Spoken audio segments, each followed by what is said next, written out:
Yendo más al punto de las propuestas que se plantean, me parece que hay una cuestión que es básica y que se nombraba en la CEPAL, lo viene nombrando ya hace un par de años, justamente a partir de la irrupción de la crisis, que es justamente en los momentos de crisis es donde los países en desarrollo pierden brecha productiva en relación a los países desarrollados. ¿Por qué? Porque obviamente en épocas de crisis los países en desarrollo tienden a concentrar todo su presupuesto en gasto social o en cubrir los baches que tienen y poco a las políticas competitivas, productivas o como quieran llamar, promoción de exportaciones o innovación, y en cambio los países desarrollados cuando tienen crisis también ajustan, pero el ajuste nunca se olvidan de la educación, nunca se olvidan de la salud, nunca se olvidan y si no miren los debates que están hoy en Estados Unidos en medio de la crisis, digamos, son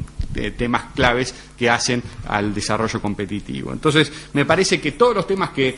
se plantean en este capítulo 3, que tienen que ver con la infraestructura, con la facilitación del comercio, con la innovación, con el apoyo a la investigación y desarrollo, todos tienen que ver con una agenda estructural que no tiene, que nuestros países están, como bien dice el informe, bien detrás de esta agenda, bien atrasados en esta agenda, pero que en la crisis tienden a atrasarse aún más, y por lo tanto me parece muy bien llamar la atención de que más allá de mirar la crisis y ver cómo salimos desde el punto de vista macro, hagamos un fuerte hincapié en la parte micro y cómo seguir con esta agenda en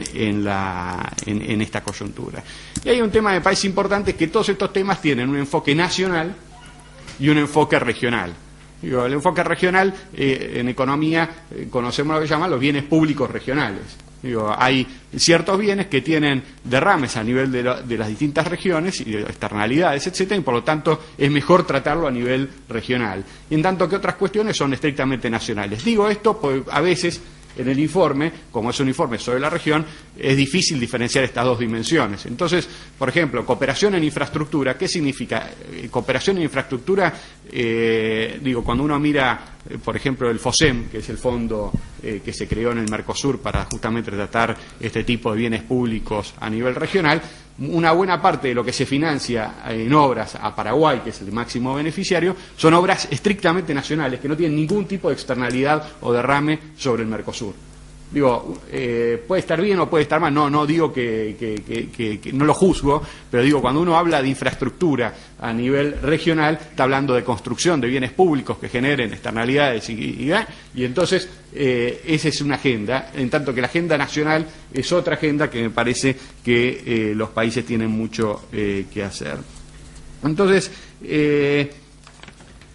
la cuestión del uno de los puntos que se menciona en el informe claramente tiene que ver con un programa para fomentar el comercio intrarregional, ¿no? Y ahí se habla de cuestiones financieras, obviamente de que para expandir el comercio hace falta más financiamiento. Hablan también de facilitación del comercio como un punto importante que se puede mejorar en estos países, y también hablan de que hay algunos otros países del este de Asia que están usando mucho una iniciativa que hay en el mundo de ayudar para promover comercio, Aid for Trade, ¿no? En distintos organismos internacionales, y que en América Latina eso se está usando poco y nada. Me parece una cosa relevante, aunque también me parece una cosa relevante pensar que todas esas regiones que se manifiestan en el informe son todas regiones donde el comercio intrarregional es una parte muy importante del comercio mundial. Y esto yo creo que es una cosa estructural, que a esta altura que es estructural, que nuestra región no es que por vocación y por necesidad es una región que nunca va a tener un comercio intrarregional tan alto como lo tiene Asia, Europa o América del Norte, digamos. ¿Por qué? Porque tenemos, por distintos motivos, por la dotación factorial, por las especializaciones relativas, etcétera, tenemos un comercio bastante limitado, que obviamente tiene potencial de expansión, pero nunca vamos a llegar a tener los niveles de comercio que estos países tienen. Por lo tanto, es un tema importante, siempre tomando en consideración que el objetivo no es ser Asia o el objetivo no es ser Europa, sino que el objetivo es tener un esquema regional donde haya un poquito más de lo que tenemos. En uno de los recuadros del capítulo se habla de un tema que me parece muy importante y que es algo nuevo en la región, que tiene que ver con el uso de monedas locales en el comercio internacional. Y que sí me parece que es un tema que es una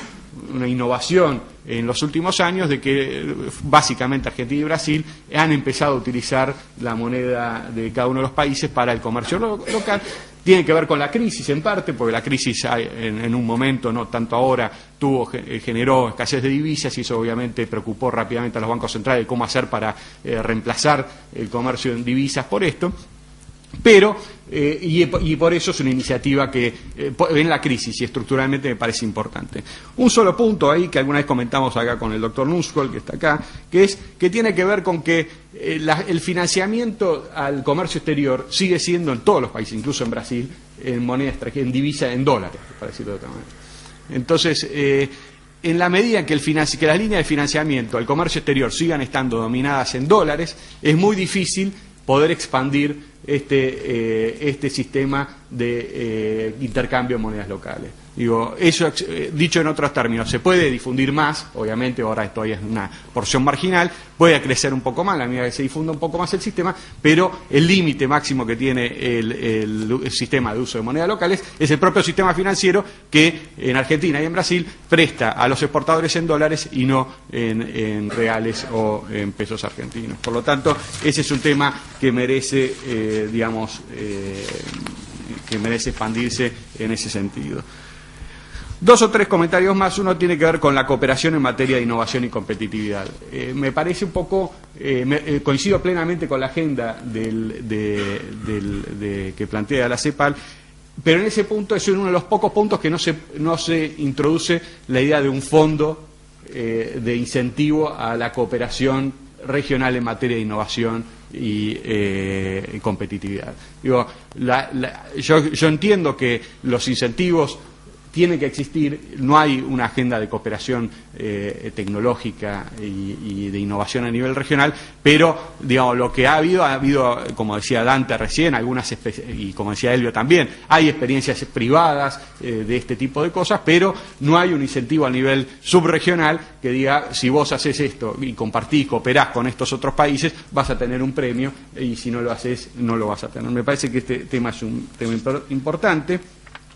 Salteo el tema de las asimetrías, que me parece un tema central y porque va de la mano de... el tema de las asimetrías va de la mano del tema del sistema productivo, de la reconversión productiva, de esta agenda que creo llega tarde a la integración, que es la agenda productiva. Es decir, la agenda de integración fue siempre una agenda comercial y me parece que la agenda productiva recién ahora está llegando no solo al Mercosur, sino a buena parte de los esquemas de integración, y me parece que eso es central. De todas maneras, también cuando uno habla de asimetrías habla de cosas muy diferentes, ¿no? Y habla de, alguna vez lo hablábamos hace muchos años con Alieto, digamos, de asimetrías naturales y asimetrías artificiales. Asimetrías naturales que tienen que ver con el tamaño, con las dotaciones factoriales, etcétera, y asimetrías artificiales que tienen que ver con las acciones de política pública que